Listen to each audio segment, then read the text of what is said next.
Now take some GATE question. अब यहां से कुछ 4 या 5 6 जो भी क्वेश्चन सॉल्व करेंगे गेट के आए हुए सॉल्व करेंगे।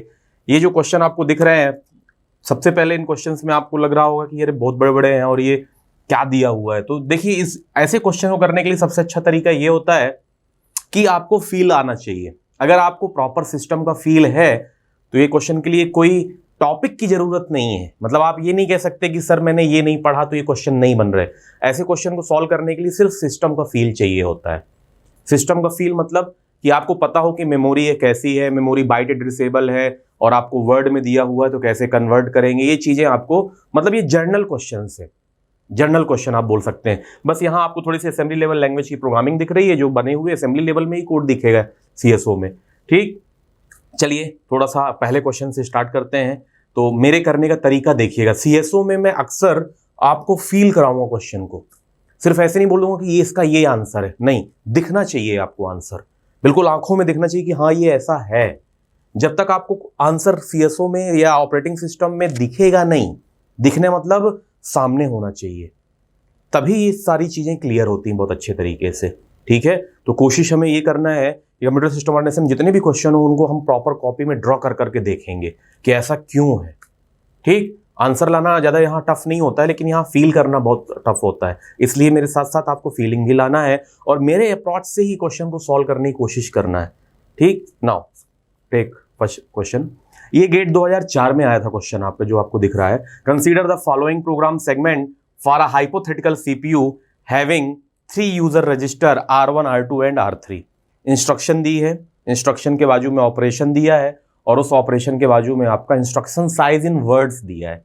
इंस्ट्रक्शन साइज इन वर्ड्स, ध्यान रखिएगा, जो इंस्ट्रक्शन की साइज दी हुई है जैसे मैंने यहां लिख रखी है वो वर्ड्स में है, वर्ड्स। ठीक है, अभी समझ में आ जाएगा वर्ड बाइट में क्या अंतर है। ठीक, नाउ अब इसके बाद जो हम बात करने जा रहे हैं, ये पहले पॉज कर लीजिएगा, 1 बाय 1 करके क्वेश्चन आपके दिखेंगे। इसमें एक कॉमन डेटा क्वेश्चन आता था पहले, तो पहला क्वेश्चन आपको दिख रहा होगा, थोड़ी देर बाद जस्ट इसके दूसरा क्वेश्चन आपको दिख जाएगा। ठीक, तो पहला क्वेश्चन इसके साथ ही देखिए, consider that the memory is byte addressable. ध्यान रखिएगा, मेमोरी यहां पे बाइट एड्रेसेबल है। अब एक वर्ड आया है मेमोरी इज बाइट एड्रेसेबल, तो हमें सबसे पहले मेमोरी बनानी पड़ेगी। ठीक है, क्योंकि मेमोरी बाइट एड्रेसेबल है और मेमोरी वर्ड इस्तेमाल किया है, तो इसका मतलब कि मेमोरी हमें बनानी पड़ेगी with word size 32 bits, with word size 32 bits and the program has been loaded starting from memory location 1000, decimal में दिया है, डेसिमल नंबर है। If an interrupt occurs while, मतलब इंटरप्ट आ रहा है, इंटरप्ट अकर, फिर आ गया इंटरप्ट वर्ड, ध्यान रखिएगा। If an interrupt occurs while the CPU has been halted after executing the halt instruction। मतलब सिंपल सी बात है, इंटरप्ट कब आ रहा है? जब आप halt इंस्ट्रक्शन को एग्जीक्यूट कर ले रहे हो। ठीक है, किसको एग्जीक्यूट कर रहे हो? After executing the halt instruction. The return address, ठीक है, the return address in decimal saved in the stack. क्या रिटर्न एड्रेस सेव करेगा? ठीक है, ये हमें इसमें देखना है। तो चलिए स्टार्ट करेंगे, कैसे करेंगे इसको देखते जाइए 1 बाय 1 करके कि रिटर्न एड्रेस कैसे इसको सेव करना है। ठीक, ध्यान रखिएगा, ये जो पॉइंट, सबसे पहले point by point. Consider that the memory is byte addressable with word size 32 bits and the program has been loaded starting from memory location 1000। ठीक है, मतलब कहने का ये हुआ कि हमें कुछ मेमोरी बनानी पड़ेगी, कुछ हमें मेमोरी बनानी पड़ेगी, तो हम मेमोरी बना लेते हैं। ठीक, और इसका जो स्टार्टिंग एड्रेस है वो 1000 से स्टार्ट हो रहा है। ठीक, पहला पार्ट इतना कर लेते हैं। और मेमोरी बाइट एड्रेसेबल है, हर बाइट का, और वर्ड साइज, मतलब एक वर्ड की साइज कितनी है? 1 word size equals to 32 bits. 32 bits मतलब 32 बिट मतलब कितना हो गया है आपका? 4 बाइट लॉन्ग, क्योंकि एक 8 बिट का 1 बाइट होता था टोटल, मतलब मैं बोलूं एक वर्ड कितने का है? 4 बाइट लॉन्ग है। ठीक है, तो अगर कोई इंस्ट्रक्शन 2 वर्ड लंबी है तो बाइट के टर्म में कितना हो जाएगा? 8 बाइट। कितना हो जाएगा? 8 बाइट। मतलब वो पूरी इंस्ट्रक्शन 8 बाइट मेमोरी स्पेस लेगी स्टोर होने के लिए, इसका मतलब ये हुआ। ठीक, तो जब आपको ये वाली फीलिंग रहेगी तभी आप सारे क्वेश्चन सॉल्व कर पाएंगे। And the program has been loaded starting from memory location 1000, मतलब ये पूरा जो प्रोग्राम है वो 1000 मेमोरी लोकेशन से स्टोर होना शुरू हो रहा है। तो चलिए पहले इसको स्टोरी कर लेते हैं। यहां पे आपका दिया हुआ है ये वर्ड साइज है, मतलब ये इंस्ट्रक्शन की साइज है, इंस्ट्रक्शन की साइज, और किसमें दी है, इन वर्ड्स दी हुई है, आपको दिख गया होगा वो इन वर्ड्स। तो पहले इंस्ट्रक्शन कितने की है, 2 वर्ड लंबी है। तो फर्स्ट इंस्ट्रक्शन की बात करें, दिस इज I1 नाम दे देता हूं मैं, this is I1, this is I2, this is I3, this is I4 and this is I5। तो अगर मैं I1 इंस्ट्रक्शन की साइज की बात करूं तो टोटल 8 बाइट होगा। क्यों होगा, क्योंकि आपके 2 वर्ड है और एक वर्ड की साइज कितनी है, 4 बाइट है, तो 8 बाइट में आएगी I1। ठीक, I2 की बात करें तो I2 कितना है, साइज 1 है, 1 multiply by 4 byte equal to 4 byte long I2 होगी। I3 की इंस्ट्रक्शन की बात करें, ठीक है। अब सर इंस्ट्रक्शन में होता क्या है, तो ये जो मूव वगैरह लिखा है ना, मूव वाला पार्ट होता है ऑप कोड, ऑपरेशनल कोड, और ये R2 R1 आपके ऑपरेंड मतलब एड्रेस ऑब्जेक्ट डेटा पार्ट हो सकते हैं। ठीक है, तो ध्यान रखिएगा, आगे अपन एड्रेसिंग मोड इंस्ट्रक्शन फॉर्मेट में और डिटेल में चीजें पढ़ेंगे तो और क्लियरिटी आएगी, लेकिन यहाँ पे अभी हमें सिर्फ क्वेश्चन जो जिस तरह से क्वेश्चन बोल रहा है वैसे हमें इसको जमाना है। ठीक, अगर मैं I3 की बात करूं तो I3 कितना 1 वर्ड इंस्ट्रक्शन है, मतलब 1 multiply by 4 byte equal to 4 byte, clear है। एंड I4 की बात करें तो I4 भी 2 वर्ड इंस्ट्रक्शन, तो 2 multiply by 4 byte equal to 8 byte. और लास्ट में I5 की बात करें तो I5 1 multiply by 4 byte equal to 4 byte. तो टोटल हमें कितनी बाइट लगेगी इस इंस्ट्रक्शन को सेव करने के लिए, 8 बाइट। 4 और 8 कितना हुआ, 4 8 12, 12 4 16, 16 8 24, टोटल 28 बाइट लगेगा। कितना लगेगा, 28 बाइट। तो अगर आपका इससे स्टार्ट है 1027 से, तो कहां पे आके एंड होगा, ये 1027 पे एंड होगा। ठीक है, यहां पे मान लो, मैं यहां पे 1027 मान लेता हूं, तभी तो टोटल 28 बाइट होंगी इसके अंदर। ठीक, कितनी बाइट होंगी, टोटल 127 1027। इसके बाद जो नेक्स्ट बाइट का एड्रेस होगा, ठीक है, ये मतलब ये नेक्स्ट बाइट 1028 से स्टार्ट होगी। ठीक है, मतलब ये जो बाइट रही होगी लास्ट बाइट, ये आपकी 1027 बाइट, ये वाली। इसके बाद एक नई है 1। तो चलिए सबसे पहले इंस्ट्रक्शन कितने ले रही है, 8 बाइट ले रही है। इस पूरे पे I1 इंस्ट्रक्शन है, मतलब ये 108 बाइट, मतलब ये कहां पे आके एंड होगी, 1007 पे यहां से एंड होगी। ठीक, 107 पे एंड हो जाएगी। नाउ I1 क्योंकि 8 बाइट में आ रहा है, तो अगर 1000 पहली बाइट है तो 1001 दूसरी बाइट, 1002 तीसरी बाइट, 1004 चौथी बाइट, 1005 5, ऐसे करके बढ़ता जाएगा। ठीक, तो टोटल कितने बाइट होंगी, 107 तक I1 के लिए। नाउ अब मैं अगर बात करूं कि आपका I2 इंस्ट्रक्शन कहां पे आएगा, ठीक, तो ध्यान रखिएगा इसके अंदर है 1 बाइट, 2 बाइट, 3 बाइट, 4 बाइट, 5 6 7, 1 2 3 4 5 6 7 8, ये मैंने साइड में कर दिया है। ठीक है, नंबरिंग।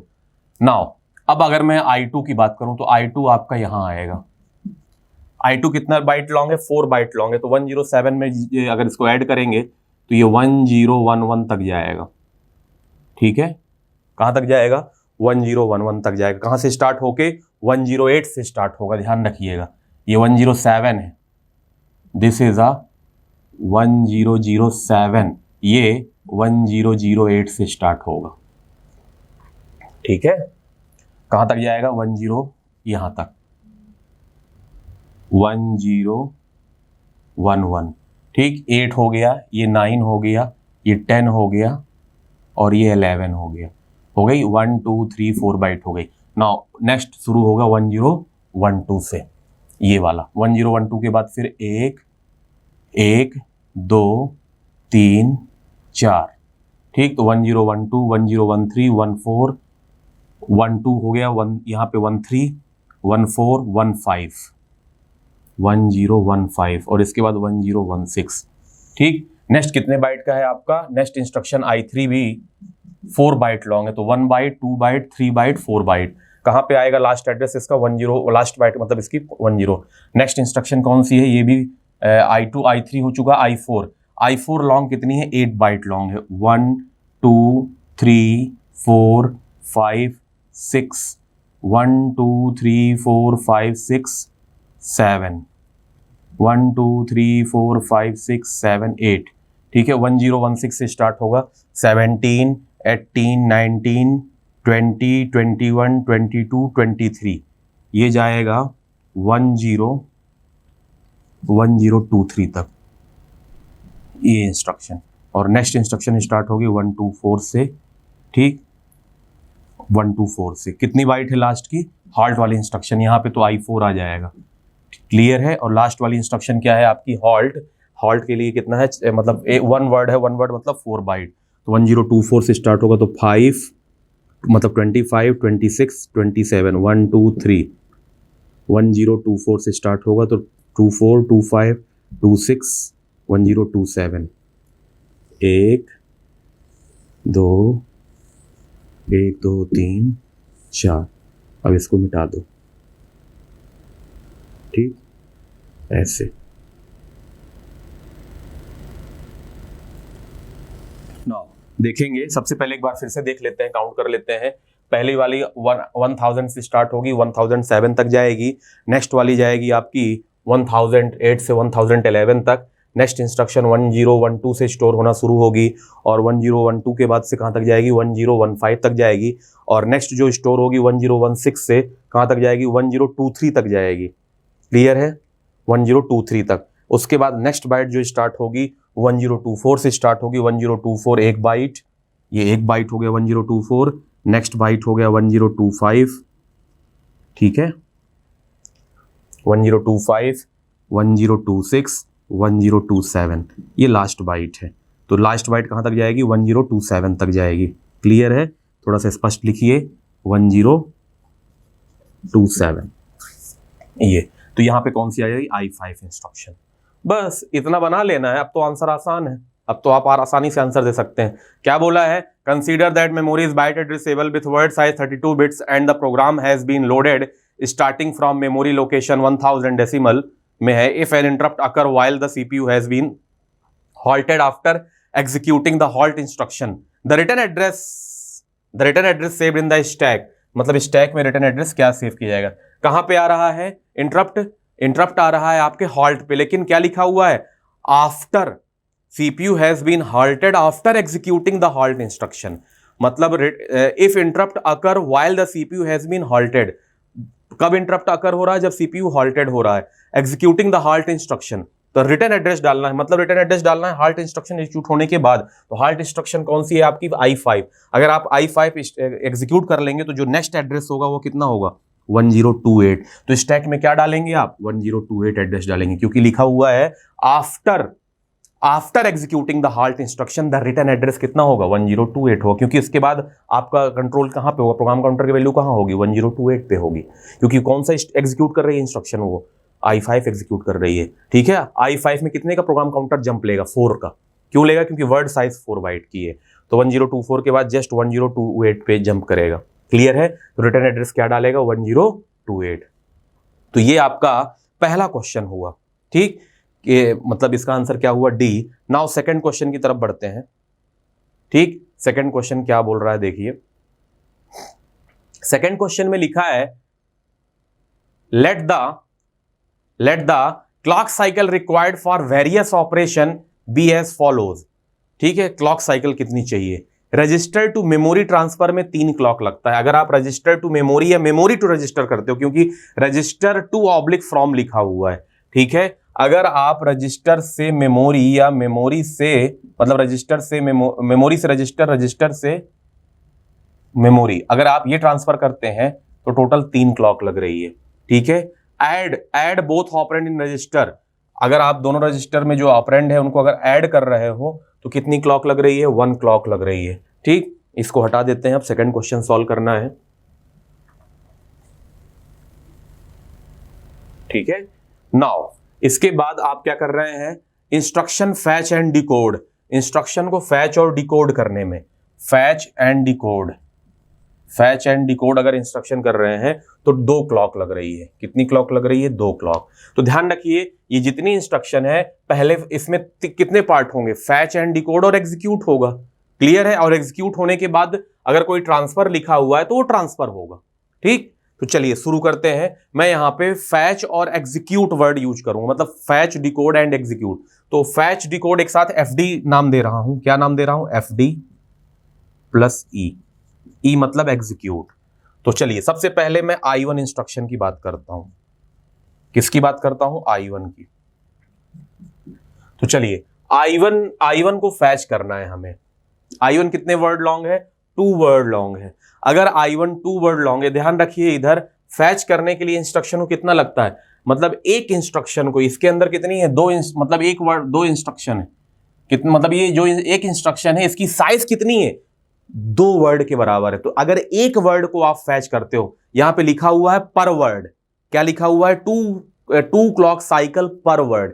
एक वर्ड को पर वर्ड है, ध्यान रखिएगा, इधर भी पर वर्ड है ये। तो अगर मैं पर साफ साफ लिखा है पर वर्ड का मतलब ये होता है कि 2 क्लॉक साइकिल पर वर्ड। तो यहां पे टोटल कितने वर्ड है? 2 वर्ड हैं। तो इस I1 को अगर मैं फैच करूंगा तो कितने क्लॉक साइकिल लगेंगी? 4 क्लॉक लगेंगी। प्लस नाउ एग्जीक्यूट की बारी आई। तो यहां एग्जीक्यूट के नाम में क्या है? मेमोरी से रजिस्टर ट्रांसफर है।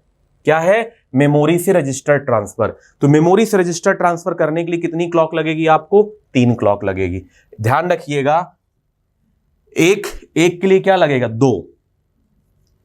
क्या लगेगा? 2 एक के लिए। ठीक, मतलब आपकी एक क्लॉक साइकिल है। एक वर्ड है, एक वर्ड को फैच करने के लिए 2 क्लॉक साइकिल लगेंगी।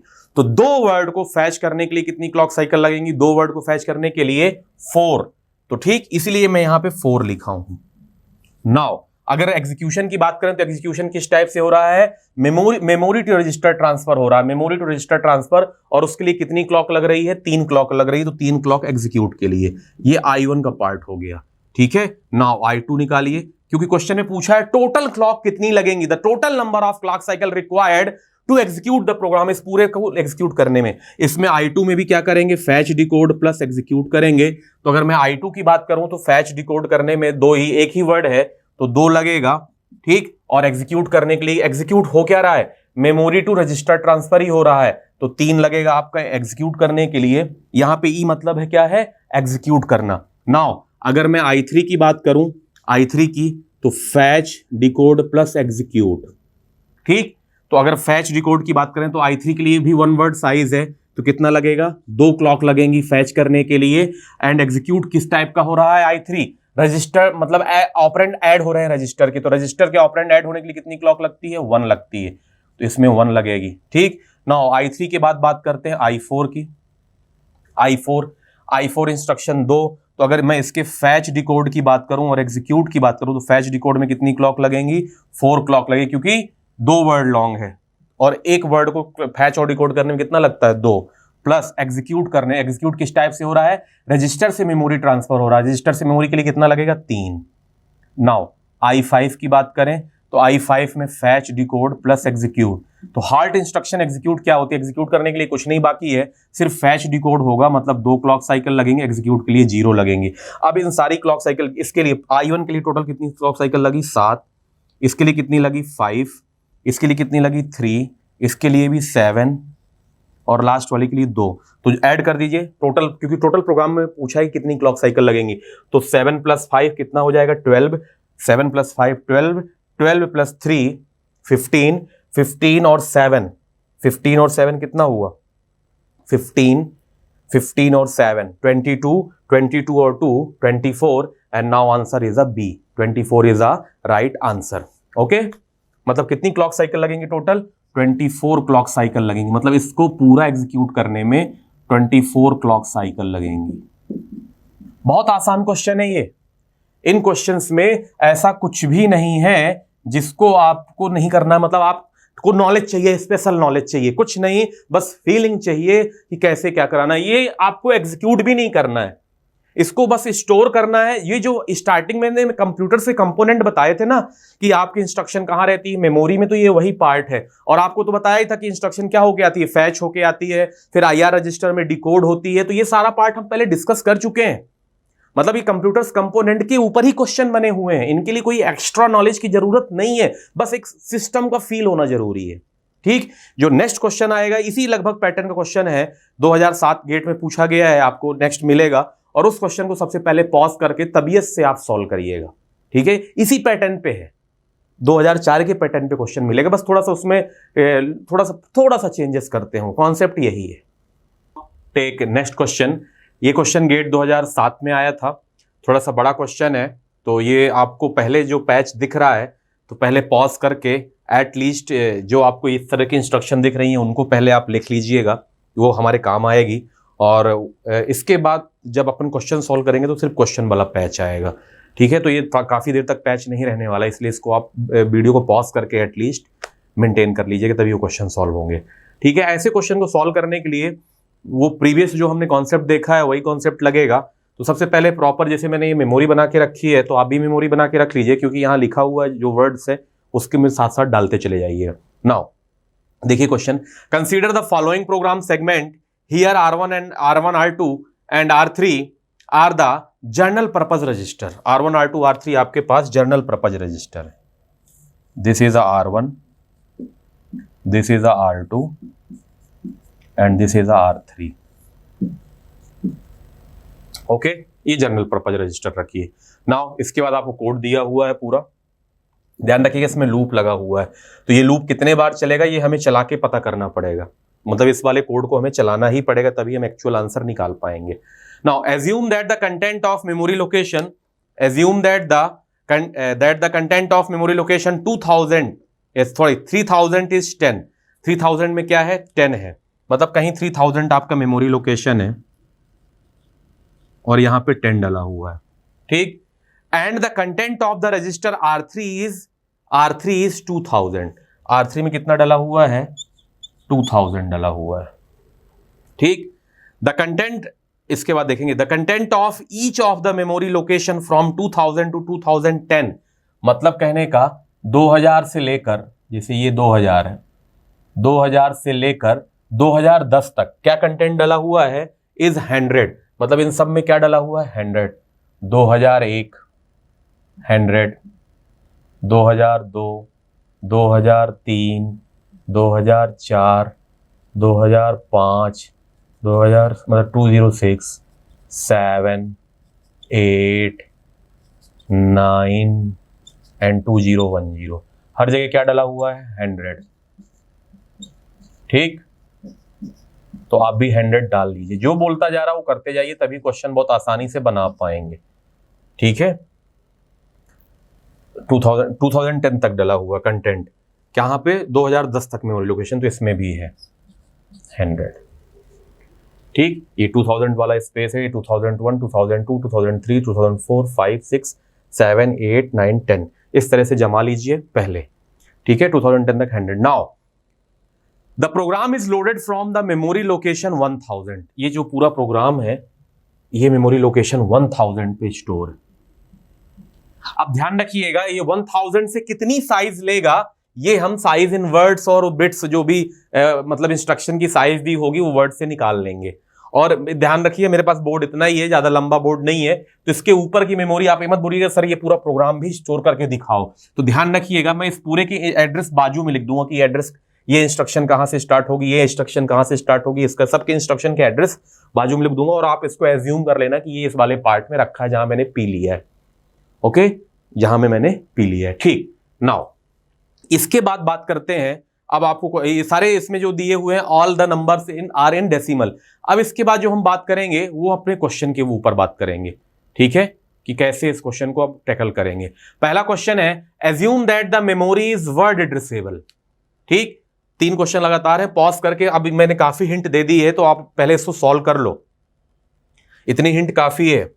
लेकिन अगर नहीं सॉल्व हो पा रहा है तो फिर आप वीडियो कंटिन्यू रखिएगा। Assume that the memory is word addressable, the number of memory reference, number of memory reference पूछा। मेमोरी रेफरेंस का मतलब कितने बार आप इस मेमोरी को रेफर किए हो, ठीक है। तो number of memory reference for accessing the data in executing the program completely, मतलब इस पूरे प्रोग्राम को कंप्लीट एग्जीक्यूट करने के लिए कितने बार मेमोरी रेफरेंस लगा है। तो ये कैसे पता चलेगा, अरे जब इस प्रोग्राम को एग्जीक्यूट करेंगे तभी तो पता चलेगा। तो चलिए एग्जीक्यूट करके देखते हैं। नाउ अगर सबसे पहले मूव की बात करें तो क्या बोल रहा है, एम ऑफ 3000, मतलब मेमोरी की 3000 लोकेशन से डेटा को R1 में डालो। मेमोरी के 3000 लोकेशन में क्या डाला है, 10, किसमें डालना है आपका, अब जो मैं डालता जा रहा हूं उसको मैं लिखता जाऊंगा रेड पेन से, ठीक। 10। नाउ नेक्स्ट अब लूप शुरू होगा यहां से लूप पे ध्यान रखिएगा सेकेंड इंस्ट्रक्शन से। नाउ क्या मूव करना है, m ऑफ R3, m मतलब मेमोरी, R3 का मतलब R3 के अंदर क्या डला हुआ है 2000, ये डला है, ठीक। m के अंदर m 2000 कहां है, ये क्या डला हुआ है 100, तो 100 को किस में डालना है आपके R2 में, तो R2 की वैल्यू कितनी हो जाएगी 100। बस जो बोलता जा रहा रखते जाइए, m का मतलब होता है मेमोरी रेफरेंस, उसकी वैल्यू रख दीजिए, ठीक। नाउ अब क्या बोल रहा है, ऐड क्या करना है R1 प्लस R2, ये जो R1 R2 इसको ऐड करके किस में डेटा डालना है आपके R2 रजिस्टर में डालना है, ठीक। तो R1 की वैल्यू कितनी है आपकी 10 और R2 की वैल्यू कितनी है 100, तो अगर इसको ऐड करेंगे तो इसकी वैल्यू कितनी हो जाएगी अब 110 मतलब 110 ये हो जाएगी।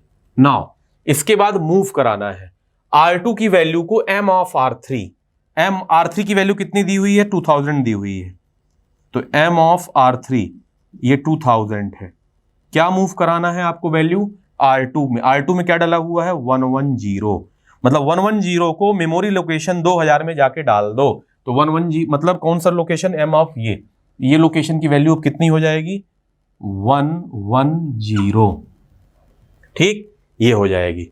नाउ इसके बाद इंक्रीमेंट R3 को इंक्रीमेंट करो, R3 प्लस 1, R3 की वैल्यू कितनी है अभी 2000 है, प्लस 1 इंक्रीमेंट करेंगे और वापस से R3 में डालेंगे तो कितनी बन जाएगी ये 2001, तो अब ये क्या हो जाएगा आपका कट के पूरा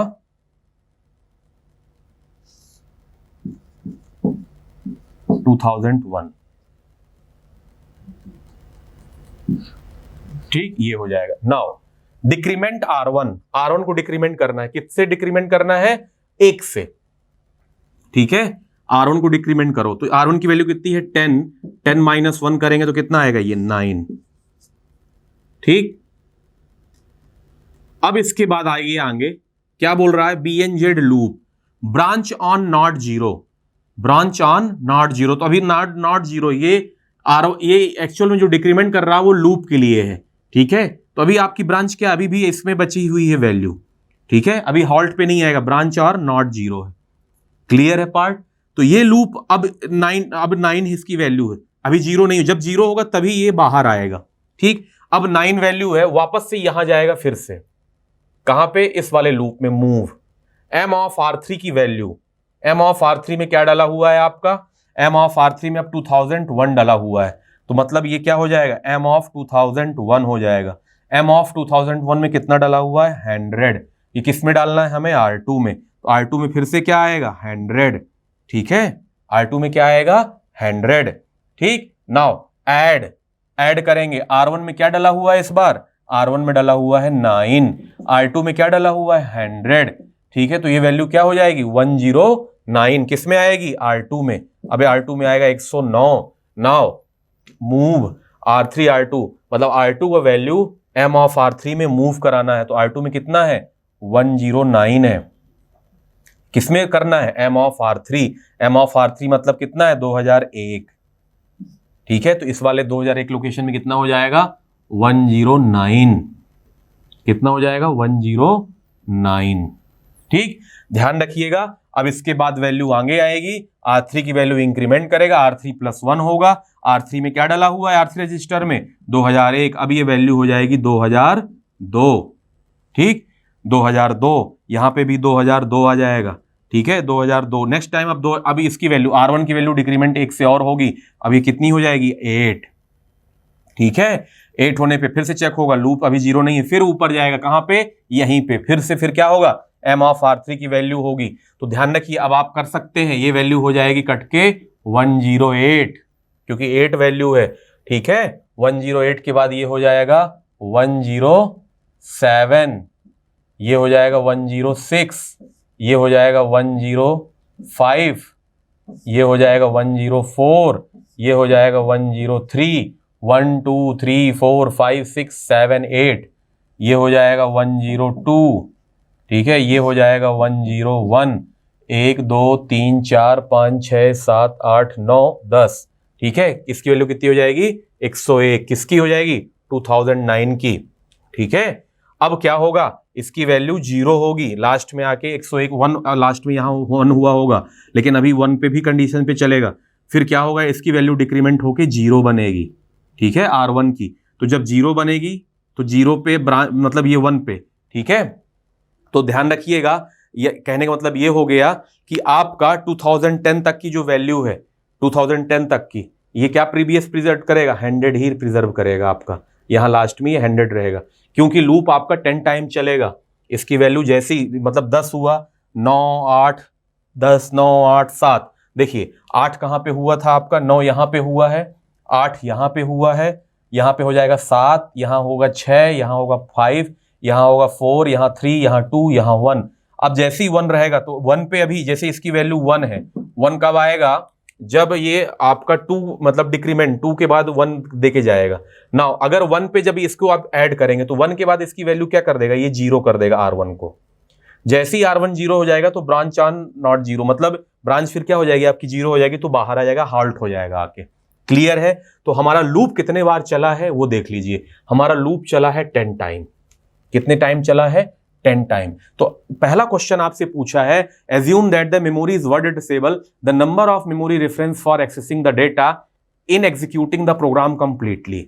तो चलिए पहले वाले को अगर मैं बात करूं कि पहले वाले को हमें कितना मेमोरी रेफरेंस लगा है, मेमोरी आपकी वर्ड डिसेबल है, तो हमारी एक मेमोरी रेफरेंस है। कितना मेमोरी रेफरेंस है आपका, एक सिंगल मेमोरी रेफरेंस, ठीक है, लूप के पहले। तो अगर मैं बात करूं कि लूप के पहले के मेमोरी रेफरेंस कितना है, 1, ठीक है। मेमोरी रेफरेंस यहां पे कितना, एक ही बार मेमोरी रेफरेंस है, ये तो उसकी साइज है, मेमोरी रेफरेंस 1 टाइम है। अब आप देखिए लूप के अंदर कहां कहां पे मेमोरी रेफर किया जा रहा है, तो लूप के अंदर मेमोरी रेफर हो रही है यहां पे, वो कितने बार रेफर होगी, 10 टाइम रेफर होगी, क्योंकि 10 बार ये लूप चलेगा।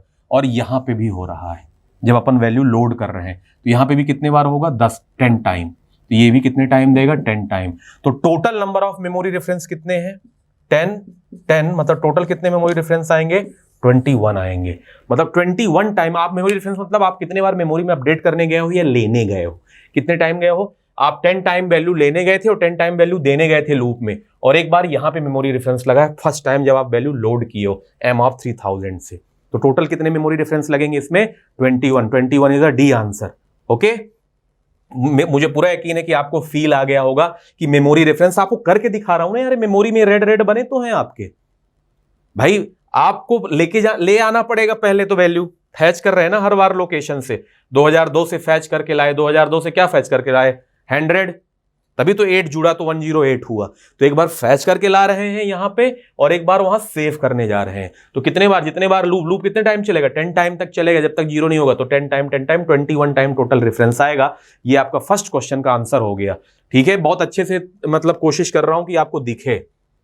ठीक, now second question, assume that the memory is word disable. Word disable यहां भी बोल रहा है। वर्ड डिसेबल का मतलब ये है कि इसका एक वर्ड का एक एड्रेस होगा, 2 वर्ड मतलब 2 एड्रेस रखेगा ये, फिर 3 4 5 6 7 और 2 9 10, टोटल 10 वर्ड है। ठीक है, तो हर वर्ड का यहां पे एड्रेस होगा। वर्ड डिसेबल का मतलब ये, बाइट डिसेबल का मतलब हर बाइट का एड्रेस है। Now assume that the memory is word disable after the execution of the program the content of memory location 2010, मतलब 2010 कंटेंट क्या होगा, क्या है 2010 कंटेंट आपके सामने, after the execution of program 100 दिख रहा है, वही प्रीवियस वैल्यू ही मिलेगी, इसमें कोई चेंजेस नहीं मिला, क्योंकि वैल्यू कहां तक अपडेट हुई है, 2009 तक अपडेट हुई है, मतलब 2009 तक वैल्यू अपडेट हुई है। 2010 की वैल्यू कहां अपडेट हुई है, क्योंकि यहां पे लूप आके 0 हो गया है, तो 0 पे कहां आना है, बाहर आना है, ऊपर थोड़ी जाना है। ठीक, ध्यान रखिएगा। इसका मतलब होता है ब्रांच ऑन नॉट 0, मतलब जब तक 0 नहीं होती तब तक आप चलाते जाइए लूप ऊपर, जैसे ही 0 हो जाएगा, ब्रांच 0 हो गई, बाहर आ जाना है। ठीक है, तो 2010 मतलब कहना है, अगर आपने ड्रॉ कर लिया, एक बार चला लिया, तो एक लगातार दूसरा भी आंसर मिल गया। Assume that the memory is word addressable after the execution of this program, execute कर चुके हैं। ठीक है, the content of memory location 2010, तो आप बोल सकते हैं आंसर इज 100, आपका ए आंसर होगा इसमें। और आप क्या बोलेंगे, ये तो प्रीवियस वैल्यू ही ले रहा है, मतलब इस पे कोई अपडेट नहीं हुआ है। नाउ थर्ड क्वेश्चन के बारे में बात करेंगे। Assume that the memory is byte addressable. Assume that the memory is, अब यहां पे बाइट एड्रेसेबल है। ठीक है, byte addressable and the word size is 32 bit, और वर्ड की साइज भी दी हुई। जब भी कभी बाइट एड्रेसेबल वर्ड बोलेगा तो आपको उसकी साइज भी देगा। अब यहां पे मुझे प्रोग्राम नहीं चलाना है तो मैं ये पूरा पार्ट हटा दे रहा हूं। ठीक, पहला पार्ट इसमें क्या बोला है ये देखिए। पहला बोला है, वो लिखते जाइए, मेमोरी यहां पे बाइट एड्रेसेबल मतलब हर बाइट का एड्रेस है। बाइट एड्रेसेबल के बाद क्या बता रहा है, and the word size is 32 bit, और वन वर्ड की जो साइज है वो 32 बिट है। 32 बिट मतलब वन वर्ड की साइज इन बाइट्स में बात करें तो कितने बाइट आएगा, 4 बाइट। मतलब आपका एक वर्ड 4 बाइट लॉन्ग है, और मेमोरी क्या है, बाइट एड्रेसेबल है तो हर बाइट का एड्रेस है। तो अगर हमारा प्रोग्राम 1000 पे स्टोर हो रहा है तो ये जो मूव इंस्ट्रक्शन है ये किस लोकेशन से स्टार्ट होगी, यहां पे मैं एड्रेस लिख रहा हूं, किसके एड्रेस लिख रहा हूं, मेमोरी के इधर वाले। कहां से स्टार्ट होगा, 1000 से। 1000 से कहां तक जाएगा, कहां तक जाएगा, 1000 से। 2 वर्ड है, 2 वर्ड मतलब एक वर्ड की साइज 4 बाइट है, तो 2 वर्ड की साइज कितनी होगी, 2 × 4 करिए तो 8 वर्ड साइज आएगी, मतलब 8 बाइट आएंगे टोटल। ठीक है, तो अगर 100 से स्टार्ट होगा बाइट तो कहां तक जाएगा, इसकी पूरी एड्रेस कहां तक जाएगा, 1007 तक जाएगा ये। ठीक है, ये क्वेश्चन सॉल्व करने के पहले सबका एड्रेस लिखने पड़ेंगे, और यहां पे क्वेश्चन में पहले ही बोल के रखा है मेमोरी बाइट एड्रेसेबल है, और अगर पहले ऊपर वर्ड एड्रेसेबल बोल रहा था, अगर नीचे अचानक से चेंज कर दे बाइट एड्रेसेबल तो वर्ड की साइज देगा कि वर्ड की साइज कितनी है। एक वर्ड कितने का है, 32 बिट का है, तो बाइट के टर्म में बोला जाए तो कितने का है, 4 बाइट का है। 4 बाइट मतलब हर एक बाइट का नंबर है। पहली बाइट का नंबर कितना है, 1000, दूसरी बाइट का नंबर कितना, 1001, तीसरी बाइट का नंबर 1002। टोटल कितनी बाइट आएंगी इस वर्ड में, 8 बाइट आएंगी।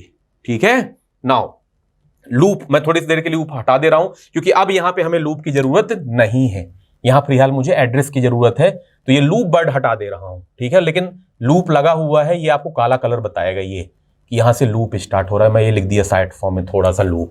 ठीक है, इसकी साइज कितनी है बेटा, 1 है। देखो अभी यहां लूप का कहां इस्तेमाल होता है, जब प्रोग्राम चलता है तब इस्तेमाल होता है। लूप कितने बार चलेगा, स्टोर होने में थोड़ी लूप का मतलब है, स्टोर होने में लूप का मतलब है थोड़ी कि ये प्रोग्राम 10 बार लोड होगा, लोड एक ही बार होगा। ठीक, नाउ यहां पे क्या वैल्यू दी ही है, 1, और 1 वर्ड कितने लॉन्ग है, 4 बाइट, तो मल्टीप्लाई बाय 4 मतलब कितना आएगा, यहां पे 4 आएगा। कहां से स्टार्ट होगा, ये 108 से स्टार्ट होगा, 1008 से कहां तक जाएगा, 8, 9, 10, 11 तक। ओके, नाउ नेक्स्ट भी 4 बाइट लॉन्ग है, तो कहां से स्टार्ट होगा, 12 से, 1012 से स्टार्ट होगा, कहां तक जाएगा, 12 पहली बाइट, 12, 13, 14, 15 तक जाएगा। ठीक, नाउ नेक्स्ट ये भी 4 बाइट लॉन्ग होगा ये वाला, और 4 बाइट लॉन्ग मतलब 16 से स्टार्ट होगा, 1016 से कहां तक जाएगा, 16, 17, 18, 19 तक जाएगा।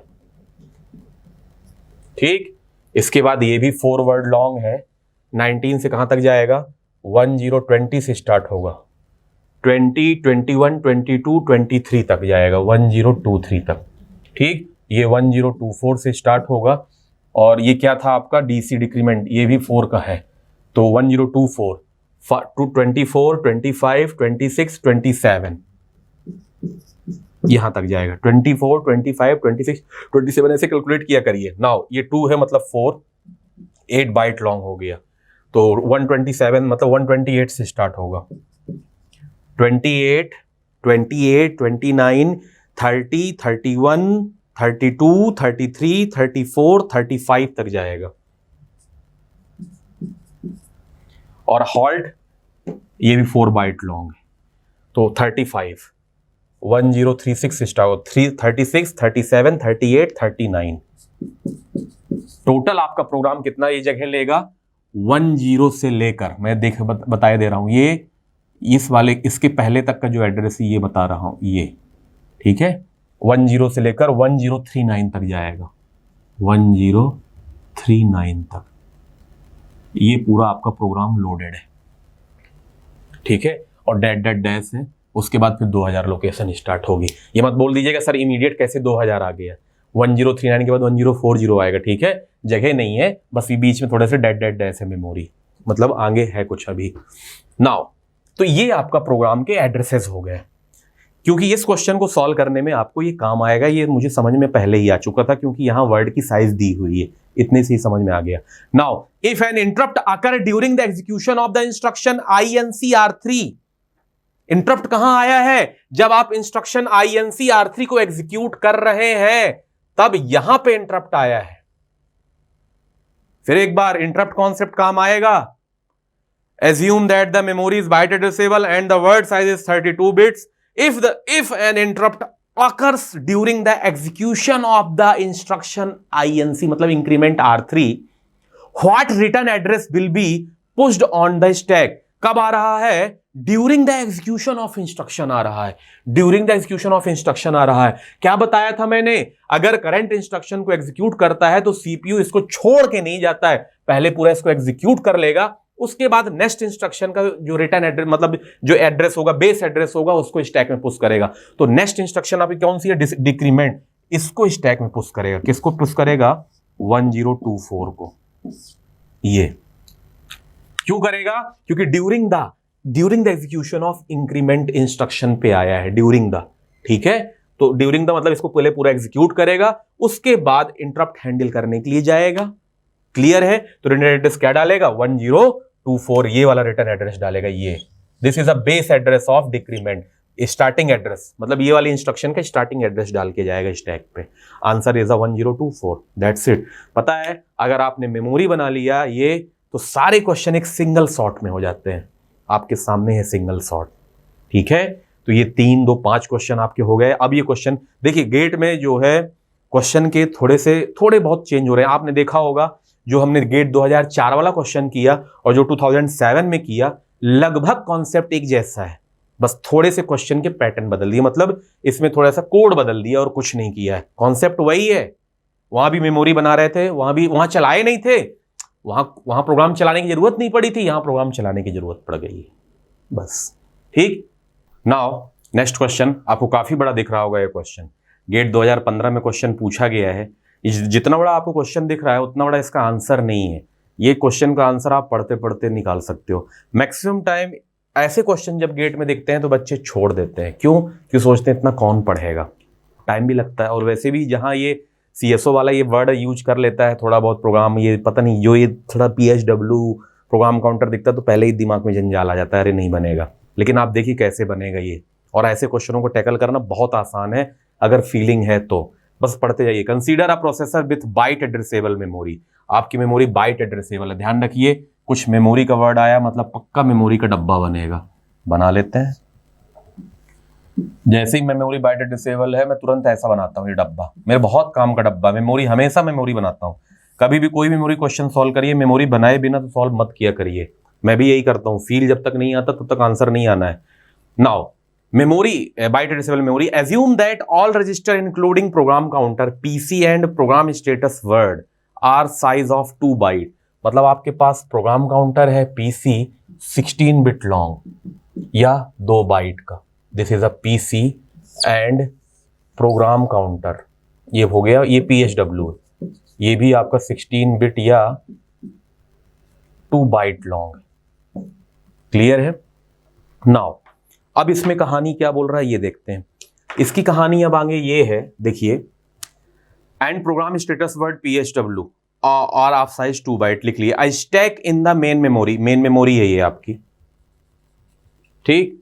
Is implemented from memory location, किसी मेमोरी लोकेशन में इंप्लीमेंट है 010 में, 0100 हेक्साडेसिमल में है। 16 लिखा हुआ है तो हेक्साडेसिमल, ये हेक्साडेसिमल में 16 बिट का है एड्रेस। यही वजह कि प्रोग्राम काउंटर 16 बिट का है आपका, ठीक है, क्योंकि यहां पे एड्रेस 16 बिट में है। Now and it's grows upward, और ये अपवर्ड ग्रो करेगी। ध्यान रखना, ऐसा स्टैक हमेशा मत पढ़ के रखना, मेमोरी में ऐसे भी ग्रो कर सकती है, ठीक है।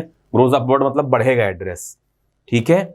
इसके बाद लिखा हुआ है the stack pointer SP point the top element of the stack, the current value of SP is 016।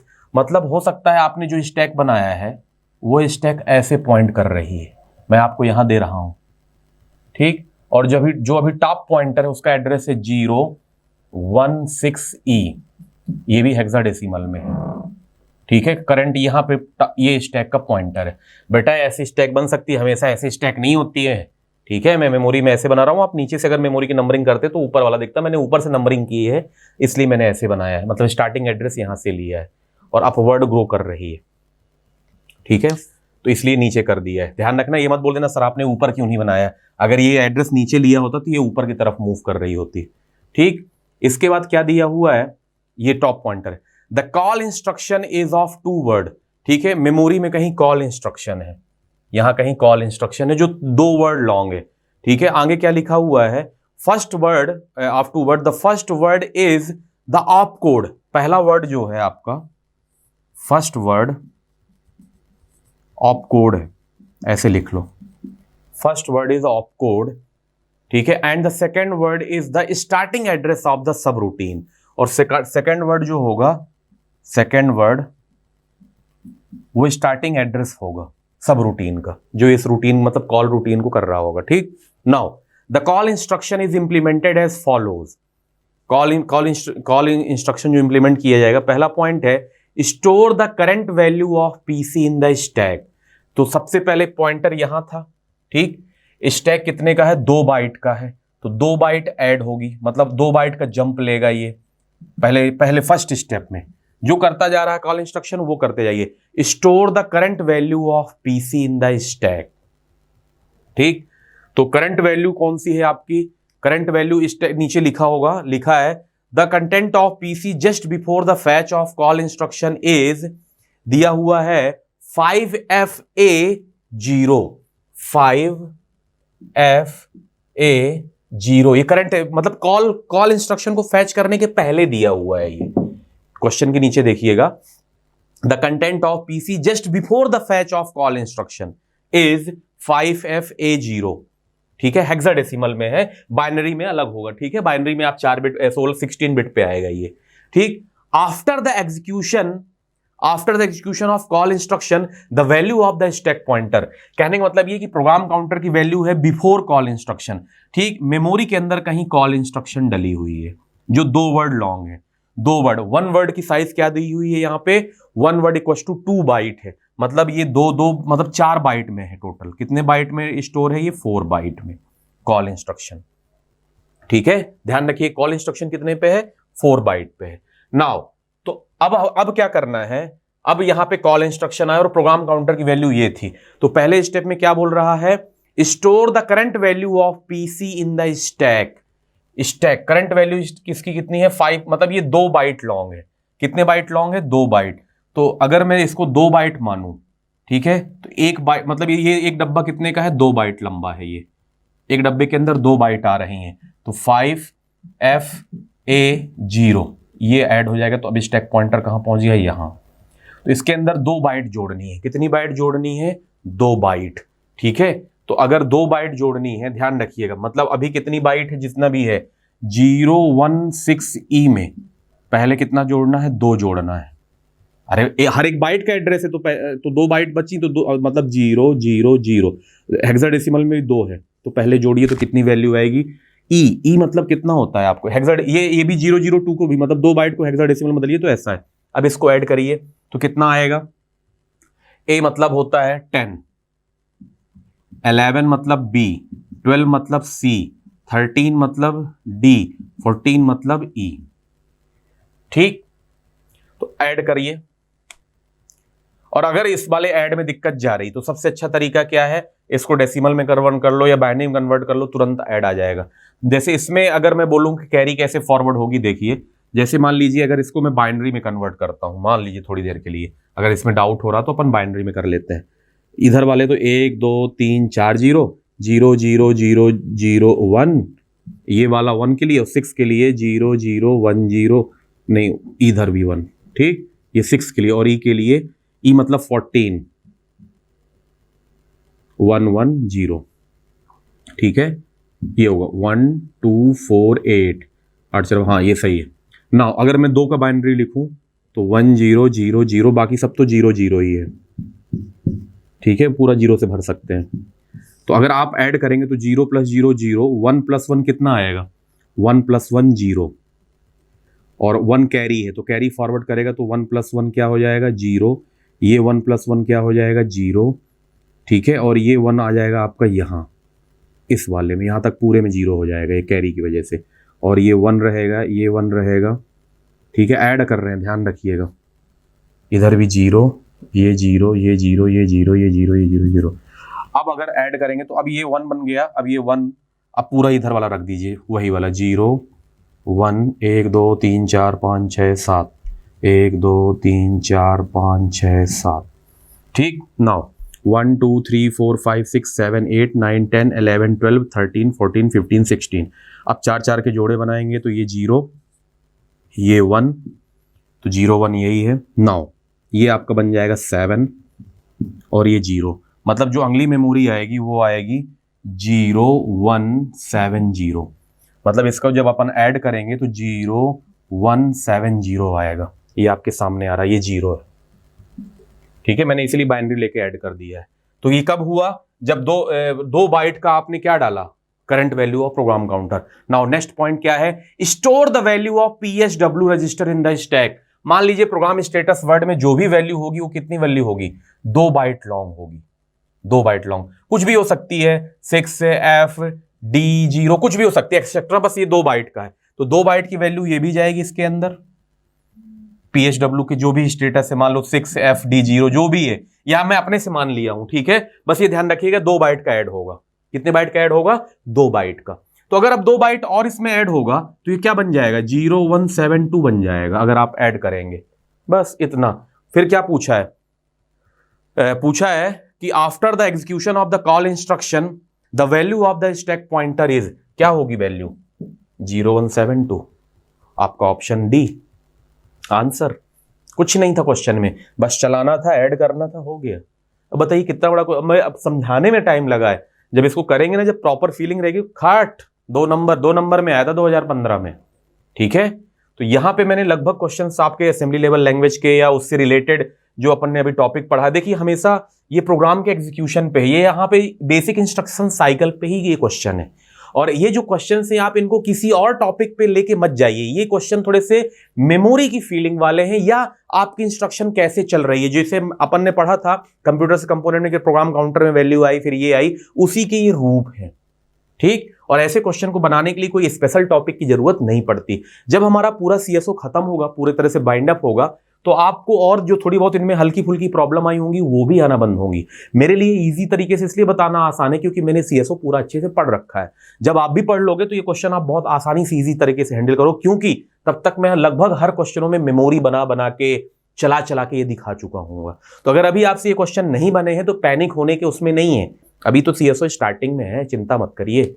जिस दिन खत्म होगा ना उस दिन आप भी ऐसे मेमोरी बनाओगे, खट खट खट आपको भी दिखेगा, दिखेगा ही दिखेगा, ऐसे कैसे नहीं दिखेगा। नाउ क्वेश्चन देखेंगे, अभी इधर मत देखिएगा, क्वेश्चन की तरफ पहले देखिए। क्वेश्चन आपके 2 स्लॉट में आएगा, ठीक है, 1 बाय 1 करके, क्योंकि थोड़ा सा क्वेश्चन बड़ा है इसलिए 1 बाय 1 करके आपको दिखेगा। तो देखेंगे ये गेट 2000 मतलब 1999 का है, 1999 का क्वेश्चन गेट 5 मार्क्स में आया था, ठीक है। तो अगर आपको लगे कि आप सॉल्व कर सकते हैं तो वीडियो पॉज करके पहले आप सॉल्व कर लीजिएगा, ठीक है। और इसका सोल्यूशन आपको किसी भी साइट पे भी नहीं मिलेगा, चिंता मत करिए, आप गूगल करके देख सकते हैं, आपको आंसर नहीं मिलेगा, मतलब इसमें आशीष सिंह की जरूरत पड़ेगी, ठीक है। तो चलिए देखते हैं कैसे जरूरत पड़ेगी।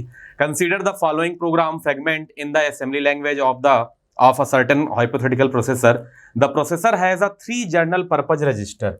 प्रोसेसर के अंदर 3 जनरल पर्पज रजिस्टर है, एक आपका है R1, एक आपका है R2,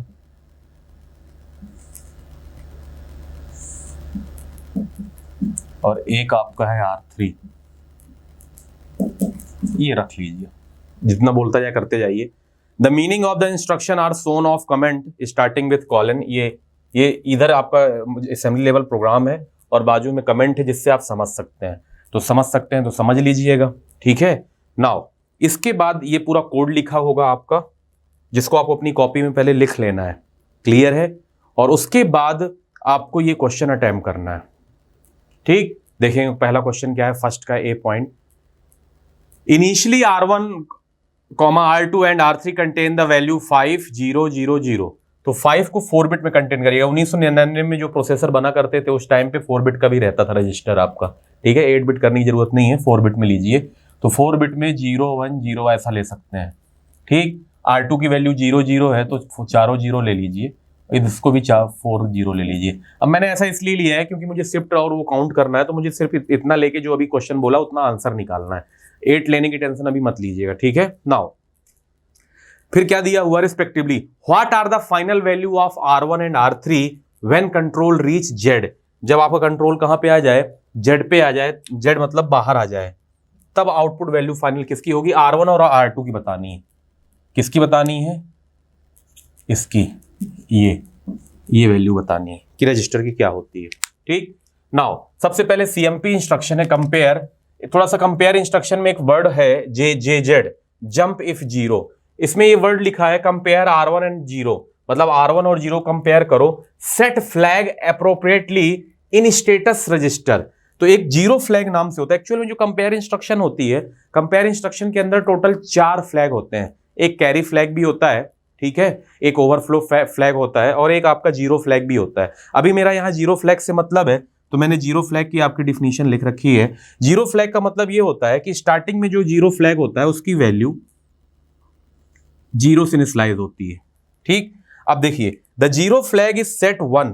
0 फ्लैग सेट 1 कब करेंगे, when the result of an operation is 0। मतलब रिजल्ट ऑफ ऑपरेशन जब आपका 0 आए, 0 मतलब ये आए कि जो आप चाहते थे वो ना हो, जो आप चाहते थे वो ना हो, तो 0 रिजल्ट आया। तो 0 रिजल्ट आया तो आपको वहां पे फ्लैग की वैल्यू क्या सेट करनी है, 1 सेट करनी है, ठीक है।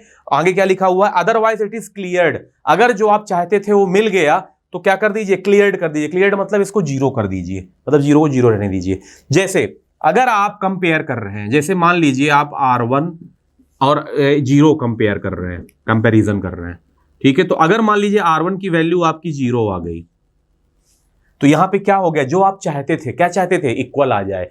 तो अगर रिजल्ट आ गया, ठीक है, अगर इक्वल रिजल्ट आ गया तो फ्लैग क्या रहेगा, 0 ही रहेगा। लेकिन अगर मान लीजिए आपकी वैल्यू यहां R1 की वैल्यू 1 है या 5 है, तो 5 नॉट इक्वल टू 0 होगा, मतलब आप जो चाहते थे वो रिजल्ट नहीं आया। ध्यान रखना, the 0 flag is set 1 when the result of an operation is 0। इस ऑपरेशन को जो किए वो रिजल्ट क्या आया, 0 आया, मतलब जो आप चाहते थे वो आया नहीं। 0 रिजल्ट आने का मतलब ये है कि अभी आपकी वैल्यू ऑफ रहेगी, और 0, ठीक। अगर मतलब ऑफ इन द सेंस कि अभी आप जो चाहते थे ऑपरेशन में वो ऑपरेशन नहीं मिला, क्लियर है। अगर आपकी वैल्यू ये 1 होती तो क्या रिजल्ट आ जाता, 1 आ जाता। अगर इक्वल है तो, इक्वल है तो क्या आता, फ्लैग 1। लेकिन अगर इक्वल नहीं है, मतलब फिर से सुनिए ध्यान से, the 0 flag is set 1 when the result of an operation is 0। Result of an operation 0 कब आएगा, जब आप ये इक्वल नहीं आया, नॉट इक्वल है। नॉट इक्वल है तो रिजल्ट क्या आएगा आपका, नॉट इक्वल है तो रिजल्ट क्या आएगा, 1 आएगा, मतलब यहां पे 1 आ जाएगा। क्या आ जाएगा, 1। नॉट इक्वल है। लेकिन अगर इक्वल आ जाता तो क्या आता, ये 1 से फिर 0 बन जाता। क्लियर है। तो सबसे पहले 0 फ्लैग के बारे में ध्यान रखिएगा, ठीक। अभी अपन जब क्वेश्चन सॉल्व करेंगे तो 0 फ्लैग के बारे में और एक बार बात करेंगे। तो ये मैं लिख रखा हूं, ठीक है, आप भी इसको नोट करके रखिएगा। नाउ अब बात करते हैं सबसे पहले कंपैरिजन R1। R1 की वैल्यू कितनी है आपकी, 0। ये आपका 0 फ्लैग है। इनिशियली 0 फ्लैग की वैल्यू 0 होती है, ठीक। इनिशियली हमेशा जब जब कंपैरिजन चलेगा, कहीं भी कंपैरिजन इंस्ट्रक्शन चलेगी तो आपका जो फ्लैग होता है वो बाय डिफॉल्ट रीसेट हो जाता है, ठीक। नाउ कंपैरिजन R1 और 0 कंपेयर करेंगे तो R1 में क्या डला हुआ है आपका 5, ठीक, 5 और 0 से क्या है, ये नॉट इक्वल है। तो क्या लिखा है, the 0 flag is set 1 when the result of operation is 0। Result of operation क्या आया, 0 आया। 0 क्यों आया, क्योंकि इक्वल नहीं है भाई, नॉट इक्वल है। तो इस फ्लैग को क्या सेट कर दोगे, 1। क्लियर है, फ्लैग क्या सेट हो गया, 1। ये वाला पार्ट हो गया। Set flag appropriately in status register, हम आके क्या किए, फ्लैग सेट कर दिए। मैं हर एक लाइन का मतलब समझा रहा हूं, ध्यान रखिएगा। नाउ जेजेड का मतलब होता है जंप 0, ठीक है, जंप 0। जंप इफ 0, यहां क्या 0 है, नहीं 1 है, तो जंप नहीं करेंगे, मतलब जेड में नहीं आएंगे, यहां से जंप जेड नहीं करेंगे, क्योंकि वैल्यू 0 फ्लैग की वैल्यू क्या है, 1 है। नाउ नेक्स्ट इंस्ट्रक्शन है मूव R1 टू R2, मतलब R1 का जो डेटा है वो किस में डालिए आप, R1 में डालिए। अब इक्वल तो नहीं था, 5 नॉट इक्वल टू 0, तो इसकी वजह से 1 आया था। ठीक, नाउ अब क्या देखेंगे, R1 की वैल्यू R2 में डालना है। R1 में क्या डाला हुआ है आपका 0 1 0, तो ये वैल्यू क्या हो जाएगी, ये वैल्यू क्या हो जाएगी 0 1 0 1, ये हो जाएगी। तो ये स्टेप चल गया आपका। ठीक, कॉपी कर दिए, copy content of R1 to R2। Now SHR R1, इसका मतलब होता है shift right R1 by 1 bit. ठीक है, मतलब इसको मुझे राइट शिफ्ट करना है, तो अगर इसका मैं राइट शिफ्ट किया तो ये 1 नीचे गिर जाएगा। राइट शिफ्ट करने में 1 को नीचे टपका दो, तो ये क्या बन जाएगा 00, और ये इधर खिसक जाएगा 1 0। तो ये मैंने क्या किया, पहले शिफ्ट राइट किया। नाउ सेकंड स्टेटमेंट, ये वाला स्टेटमेंट है shift L R1, shift left R1 by 1 bit. अब इसको वापस से क्या शिफ्ट करूंगा, 1 बिट लेफ्ट शिफ्ट करूंगा। तो अगर 1 बिट लेफ्ट शिफ्ट करूंगा तो ये वाला 0 नीचे टपक जाएगा। अभी ये क्या हुआ था, ये 1 नीचे टपक गया था, अब ये 0 नीचे टपक जाएगा, तो ये और यहां पे 0 जुड़ जाएगा। ठीक है, तो इसको करेंगे 0 0, ठीक, और ये एक्चुअल में ये 1 इधर खिसक जाएगा, ये 0 इधर आ जाएगा। ठीक, ये 0 तो टपक जाएगा और ये 1 इधर आ जाएगा, तो ये बना, ये 0 इस वाली पोजीशन में आ जाएगा और इसको 0 से फिल कर दो। ठीक है, तो ये क्या शिफ्ट हो गया, शिफ्ट मतलब एक बार राइट शिफ्ट कराया फिर लेफ्ट शिफ्ट कराया। क्लियर है। Now compare R2 R1, compare R2 and R1 and set flag in status register. फिर वही फंडा, इसका भी 0 फ्लैग होगा, इसके लिए भी 0 फ्लैग है, ZF 0 फ्लैग। तो R1 R2 की वैल्यू कंपेयर करिए। R1 के अंदर कंटेंट क्या रखा हुआ है आपका 4, मतलब क्या है 4, और ये क्या है आपका 5, ये क्या है नॉट इक्वल टू है, नॉट इक्वल टू आएगा मतलब 0 फ्लैग आपका क्या रहेगा 1 रहेगा, 0 फ्लैग 1, कंपेरिजन फ्लैग 0 क्या है 1। नाउ अब नीचे आइए, फ्लैग इन स्टेटस रजिस्टर क्या चाहिए 1। अब ZY चलेगा, जंप इफ 0 नहीं है 0 तो Y में नहीं जाएंगे, Y इंस्ट्रक्शन ये है, यहां तभी जाएंगे जब आप ये 0 हो। 0 इसलिए नहीं है क्योंकि जो आप रिजल्ट चाहते थे वो रिजल्ट नहीं आया है। ठीक है, ऑपरेशन रिजल्ट क्या आया, 0 आया, 1 नहीं आया। अगर ऑपरेशन, अगर ये इक्वल होता, अगर ये इक्वल होता तो 0 फ्लैग 0 आता, इक्वल नहीं है तब 1 आएगा, ये ध्यान रखिएगा 0 फ्लैग। ठीक है, तो ये कहानी यहां पे आपकी ऑफ हो गई। ठीक, तो अपन ZY जो इंस्ट्रक्शन चलेगी वो ZY जंप अभी नहीं होगा, जंप इफ 0 0 नहीं है, कहां है 0, तो जंप नहीं करना, ध्यान रखिएगा। ठीक, नाउ इसके बाद नेक्स्ट इंस्ट्रक्शन क्या है INC, increment R3, increment R3 bye 1। तो अब इसकी वैल्यू हो जाएगी आपकी, इसकी वैल्यू कितनी हो जाएगी 1।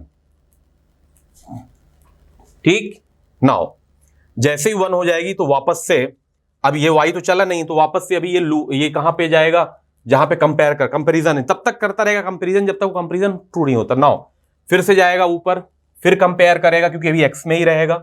कंपेयर R1, R1 की वैल्यू कितनी है इस बार, ये R1 है, R1 की वैल्यू कितनी है 4, R1 की वैल्यू कितनी है 4 इक्वल टू किससे कंपेयर करेगा 0 से। कंडीशन अभी भी क्या है 1, मतलब 0 फ्लैग अभी भी क्या मिलेगा आपको 1, क्योंकि इक्वल नहीं है तो 0, अभी भी 0 फ्लैग क्या सेट रहेगा, वापस से 1 कर देगा 0 फ्लैग। ठीक, नाउ Z जंप इफ 0, ये 0 है क्या, नहीं, अगर 0 होगा तभी जंप करेगा Z पे, टारगेट Z लिखा है, अभी 0 नहीं है। नाउ मूव R2, मतलब कॉपी करना है R1 कंटेंट R2 में, तो इस बार R1 में कितना दिया है 4, तो ये कितना हो जाएगा आपका 0 1 0 0। ठीक, R2 कंटेंट। नाउ इसके बाद शिफ्ट R1, शिफ्ट R1 मतलब शिफ्ट R1 को करना है, R1 को पहले राइट शिफ्ट करना है। राइट मतलब समझते हैं, पहले इधर शिफ्ट करिए, तो ये 0 टपका दीजिए। अगर ये 0 टपक गया इधर तो ये वाली 0 पोजीशन इधर आ जाएगी और ये 1 इधर आ जाएगा और ये 0 इधर आ जाएगा, फिर एक 0 ऐड कर दीजिए। क्लियर है, क्लियर है। नाउ फिर क्या बोल रहा है, shift left R1 by 1 bit, वापस से शिफ्ट करिए, तो ये वापस से क्या बना देगा 0 1 0 0 बना देगा। ठीक, बन गया।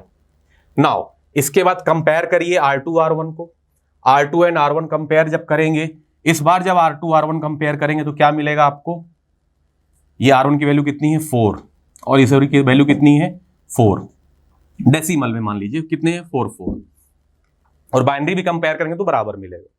क्लियर है? 4, अगर 4 आ गया, इक्वल आ गया, हम जो चाहते थे रिजल्ट मिल गया, तो ये फ्लैग अब क्या बन जाएगा, कौन सा, ये वाला फ्लैग, ये फ्लैग क्या सेट हो जाएगा, 0 सेट हो जाएगा।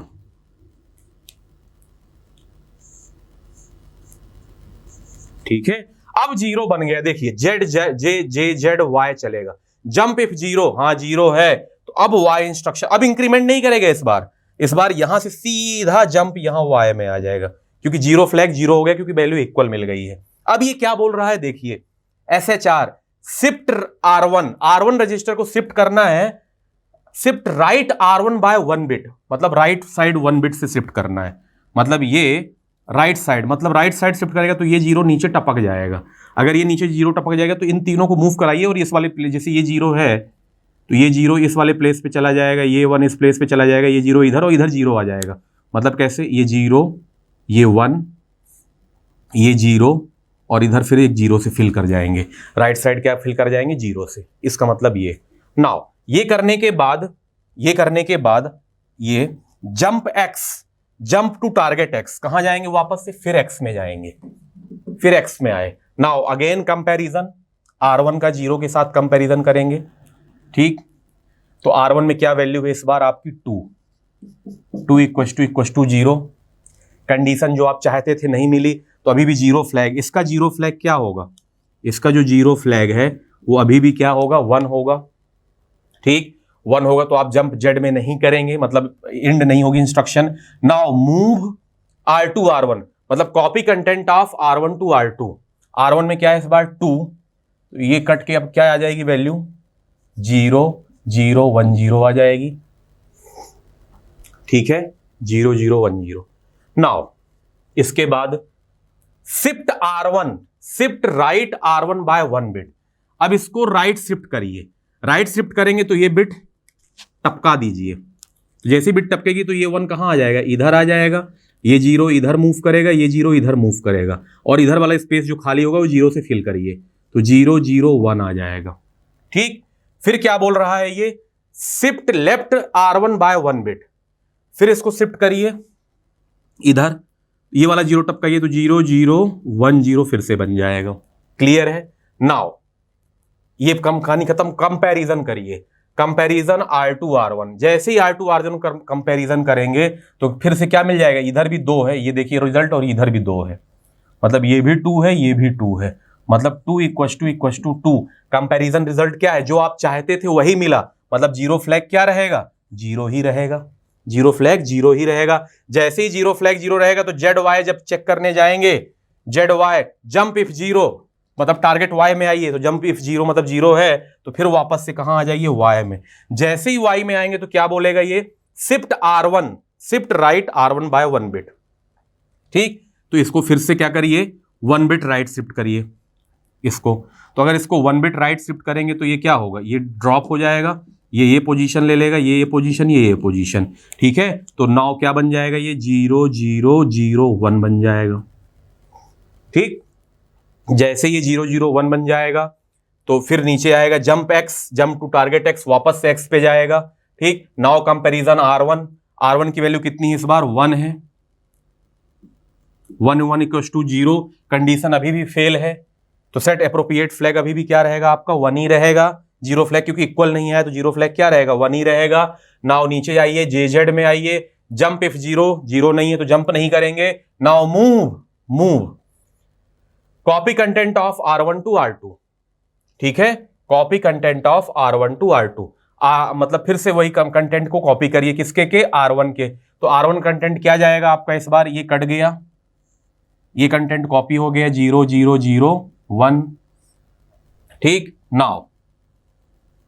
नाउ इसके बाद क्या करना है, शिफ्ट R1 राइट शिफ्ट करना है इसको, तो जैसे ही मैं इसको राइट शिफ्ट करूंगा इस बार तो ये 1 टपक जाएगा, मतलब गिर जाएगा इधर, ये 1 बाहर आ गया और फिल हो जाएगा, तो पूरा का पूरा क्या हो जाएगा इस बार, ये 0 0 0 0।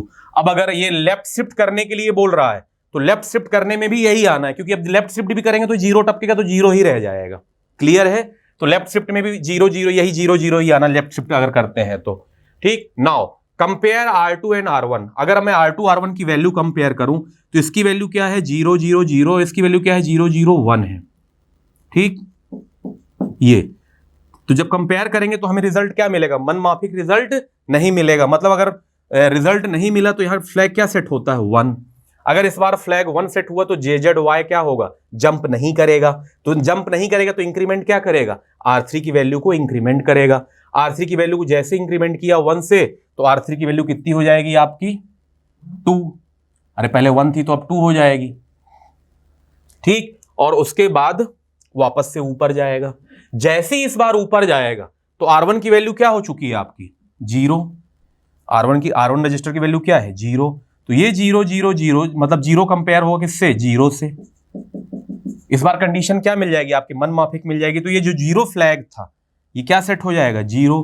और जैसे ही सेट होगा इस बार जैसे ही JZ करोगे जंप ऑफ 0 तो टारगेट कहां आ जाएगा सीधा Z में। यहां से उठ के सीधा Z में प्रोग्राम टर्मिनेशन में आ जाओगे, प्रोग्राम खत्म। अब क्या है, रिजल्ट पूछा है टर्मिनेट होने के बाद, Z में रीच करने के बाद, Z में रीच कर गए, क्या आएगा R1 में वैल्यू क्या आई है आपकी, ये R1 रजिस्टर है फाइनल, ये नहीं है फाइनल, ये है फाइनल। क्या है 1 2 3 4 0 है। और इधर वैल्यू क्या आई है आपकी, क्या आई है 2। आंसर क्या है D 0,2। क्लियर है? Now second question, in general if R1 and R2 and R3 are initially contain the value n 0 0 respectively, what is the final value of what is the final value?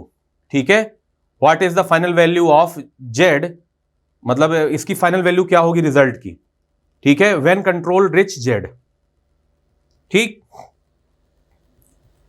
हाँ, final value of R3, final value of R3 क्या होगी, What is the final value of R3 when control reach Z? मतलब Z पे पहुंच जाए तो क्या final value R3 की आएगी रजिस्टर की। R3 मतलब ये। यहां पे मैं एक चीज वर्ड बोल रहा हूं, पिछले R1 में कितने नंबर ऑफ 1 थे, 2 नंबर ऑफ 1 है।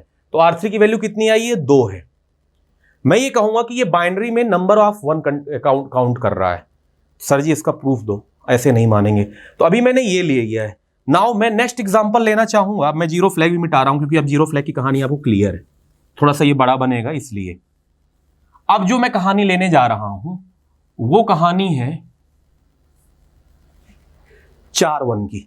देखो मैंने क्या बताया कि पिछली बार हमारे पास 5 में कितने 1 थे, 2 1 थे। तो R3 में वैल्यू कितनी आई 2 आई। ठीक, अब मैं इसको अभी 0 0 से इनिशियलाइज है क्योंकि क्वेश्चन में बोला है। नाउ R1 यहां n बोल के रखा है कि n लीजिए, तो मैं n की जगह ले रहा हूं 15, n की वैल्यू ले रहा हूं 15। 15 में कितने 1 है 4 1 होते हैं। ठीक, और इसकी भी R2 की वैल्यू भी 0 0 0 लेना है। मैंने यहां पे n इक्वल टू 15 लिया। पिछली बार मैंने n इक्वल टू 5 था तो मैं R3 की वैल्यू आई थी 2। मैंने ऐसा इसलिए बोला क्योंकि इसमें जो है 5 में कितने 1 है 2 1 होते हैं। 5 में कितने 1 है 2, तो ये नंबर ऑफ 1 काउंट कर रहा है। ये मेरी तरफ से आंसर है, लेकिन वेरीफाई करते हैं ऐसा क्यों। तो R3 की वैल्यू लीजिए 4 1। अगर R3 आपका 4 आ गया मतलब क्या है, ये 4 1 काउंट करेगा। टोटल नंबर ऑफ 1 कितने हैं 4। पिछली बार 1 कितने थे 2 थे, अब इस बार कितने हैं 4 है कि नहीं, करके देखते हैं। नाउ अगेन कहानी, अब मैं जल्दी जल्दी करता जा रहा हूं। कंपेयर करेंगे, कंपेयर फ्लैग 1 रहेगा क्योंकि वैल्यू अभी मिलेगी नहीं, 0 नहीं है इसलिए। नीचे आइए, JZ नहीं होगा, मूव करिए R1 में R2 की वैल्यू, तो ये वैल्यू क्या हो जाएगी आपकी 4 1 हो जाएंगे। ठीक, नाउ शिफ्ट राइट, इसको शिफ्ट राइट करिए। राइट शिफ्ट करेंगे तो ये वैल्यू 1 1 टिपक जाएगा, 1 1 टिपक गया तो 0 1 1 हो गया। फिर इसको वापस से लेफ्ट करिए, तो लेफ्ट करेंगे तो ये 0 टिपक जाएगा, तो ये 1 1 0 हो जाएगा। ठीक है, now compare R2 and R1, compare R2 R1 करेंगे तो ये वैल्यू कंपेयर करेंगे तो नॉट कंपेयर मिलेगा, मतलब इसका भी क्या मिलेगा JZ फ्लैग 1 मिलेगा, मतलब 0 flag, this is called a 0 flag. तो 0 फ्लैग क्या मिलेगा 1, इसका भी 0 फ्लैग 1 ही है। ठीक, वो इक्वल आएगा तभी उसकी वैल्यू 0 होगी। नाउ इसके बाद क्या करेंगे, ये चलेगा नहीं, INC इंक्रीमेंट करेगा तो x इंक्रीमेंट हो जाएगा। ध्यान रखिएगा इस बार जीरो फ्लैग जो है आपका हमेशा 1 ही रह जाएगा, एक बार भी नहीं चेंज होगा। देखते जाइए कैसे। तो इसकी वैल्यू इंक्रीमेंट हो जाएगी, वैल्यू क्या हो जाएगी 1, ठीक, x इंक्रीमेंट हो गया। नाउ फिर से ऊपर जाएगा, कंपेयर करेगा किससे, 0 से। R1 की वैल्यू, दिस इज R1 है, ये R1 की वैल्यू, कंडीशन जीरो फ्लैग अभी भी 1 है। फिर मूव करेगा, इस बार वैल्यू क्या कॉपी होगी, ये, ठीक। नाउ शिफ्ट R1, इसको शिफ्ट R1 करिए, राइट शिफ्ट करिए तो 0 टपक जाएगा, तो 0 1 1 हो जाएगा, ठीक है। Shift right R1 by 1 bit. Now left करेंगे अगर इसको वापस से, तो ये क्या बन जाएगा 1 1 0 बनेगा। क्लियर है, ठीक। नाउ कंपेयर करिए R2 R1 को, कंपेयर करेंगे तो इक्वल मिल जाएगा, तो वैल्यू क्या आ जाएगी 0 आ जाएगी। जैसे ही 0 आएगी तो JZY जंप करवाएगा, यहाँ पे Y पे आएंगे, SHR शिफ्ट करेंगे, शिफ्ट राइट, किसको करेंगे, इसको शिफ्ट राइट करेंगे, एक शिफ्ट कर देंगे राइट, मतलब इधर। तो अगर एक शिफ्ट करेंगे तो 0 1 1 बनेगा फिर से ये। नाउ फिर क्या बोल रहा है, जंप X, वापस से X पे जाएगा, ठीक, X पे जाएगा, वैल्यू कितनी इसकी 7, मतलब अभी 0 नहीं है तो ये अभी भी 1 रहेगा। नाउ मूव, इसकी वैल्यू अब कट के क्या बन जाएगी 0 1 1 बन जाएगी, ठीक। नाउ शिफ्ट R1, इसको एक शिफ्ट करिए तो क्या बनेगा, ये 0 0 1 1 बनेगा। फिर लेफ्ट शिफ्ट करिए, लेफ्ट शिफ्ट करेंगे एक इधर, तो 0 0 1 1 0, ये लेफ्ट शिफ्ट होने के बाद बनेगा। वैल्यू कंपेयर करेंगे, वैल्यू कंपेयर करने पे इक्वल नहीं मिलेगी, इक्वल नहीं मिलेगी तो जंप नहीं होगा, तो क्या होगा INC R3, मतलब इंक्रीमेंट R3 होगा। तो अब R3 की वैल्यू हो जाएगी 2, R3 की वैल्यू हो जाएगी 2। R3 की वैल्यू 2 होने के बाद फिर से ऊपर जाएगा, कंपेयर करेगा, अभी 0 नहीं है। फिर मूव करे कंटेंट, इसके कंटेंट हो जाएगा 0 1 1 0। नाउ शिफ्ट R1 एक बार राइट शिफ्ट करेगा, राइट शिफ्ट करना मतलब इधर, ये 0 टपक जाएगा, 2 0 1 1 हो जाएंगे। फिर आप एक बार लेफ्ट शिफ्ट करेंगे तो ये 0 टपक गया, तो 0 1 1 0 हो गया, ठीक। जैसे ही नीचे आएंगे तो वैल्यू R1 R2 कंपेयर करेंगे तो ये 0 फ्लैग क्या मिल जाएगा, 0 ही मिल जाएगा, मतलब वैल्यू सही है। कंपेयर करने में इक्वल वैल्यू आएगी, जैसे इक्वल वैल्यू आएगी तो Y में आएंगे, Y में आएंगे शिफ्ट राइट करेंगे, राइट शिफ्ट करने पे क्या बन जाएगा, ये 0 टपक जाएगा, तो 0 0 1 1 मिलेगा इधर, ठीक। 0 0 1 1 जब मिलेगा तो ऊपर जाएंगे, ऊपर जंप X बोल रहा है, फिर से कंपेयर करेंगे, कंपेयर कंडीशन सही है, जंप Z नहीं होगा। मूव R2, ये वाली वैल्यू इधर जाएगी, 0 0 1 1 होगा।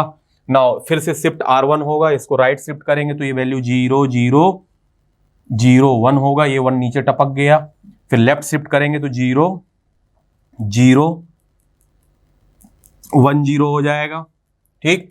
फिर कंपेयर करने आएंगे, दोनों वैल्यू इक्वल नहीं है तो नीचे जंप नहीं होगा, इंक्रीमेंट होगा R3 अब एक इंक्रीमेंट होगी, वैल्यू कितनी बन जाएगी 3 बन जाएगी, ठीक है। 3 बनने के बाद फिर से ऊपर जाएंगे, कंडीशन अभी भी R1 की वैल्यू 0 नहीं हुई है, ठीक है। फिर आगे बढ़ेंगे, ये जंप नहीं होगा क्योंकि दोनों 0 नहीं हुआ है। मूव R2, ये वैल्यू इधर जाएगी, 0 0 1 0 कॉपी होगा। नाउ इसके बाद कॉपी हो गया, शिफ्ट राइट, इसको शिफ्ट राइट करेंगे, राइट शिफ्ट करने पे 0 इधर जाएगा तो 0 0 1 होगा। लेफ्ट शिफ्ट करो तो 0 0 1 0 फिर से होगा, ठीक है। ये वैल्यू बराबर आई, कंपेयर करेंगे तो वैल्यू बराबर आएगी, तो ZY जंप ZY करेगा, शिफ्ट राइट R1 को शिफ्ट राइट कर देगा, तो राइट कर देगा तो ये 0 0 0 1 बनेगा, ठीक है। इसके बाद वापस से X लेके ऊपर जाएगा, मतलब जंप टू X, फिर से X पे गया, सेट फ्लैग अप्रोप्रिएट सेट वही है क्योंकि अभी वैल्यू आपकी वो नहीं मिली जो आप चाहते, इक्वल नहीं मिली, तो ये जंप नहीं करेगा। मूव कॉपी करेगा डेटा, यहाँ पे क्या हो जाएगा 0 0 0 1 हो जाएगा। नाउ SHI इसको शिफ्ट करेगा राइट, जैसे ही शिफ्ट करेगा तो 1 टपक जाएगा, तो 0 0 0 बचेगा। लेफ्ट भी करोगे तो इतना ही रहेगा, ठीक है। नाउ कंपैरिजन करने की बारी आएगी तो दोनों वैल्यू अलग अलग है तो जंप नहीं करेगा, इंक्रीमेंट करेगा R3 की, तो R3 की वैल्यू अब हो जाएगी 4, और जैसे ही R3 की वैल्यू 4 हो जाएगी उसके बाद वापस से कंपेयर करने जाएगा। R1 की वैल्यू हो गई कितनी, अब 0, ठीक है। अब R1 की वैल्यू हो गई 0, जैसे ही 0 हो गई तो जंप Z करके आ जाएगा, बाहर निकल आया। R3 रजिस्टर में क्या वैल्यू आई 4, बोला था ना क्या काउंट कर रहा है 1 काउंट कर रहा है। टोटल नंबर ऑफ 1 कितने हैं, अगर और यकीन ना हो तो और करके देख लेना एग्जाम्पल लेके, ठीक है। आंसर इसका होगा B।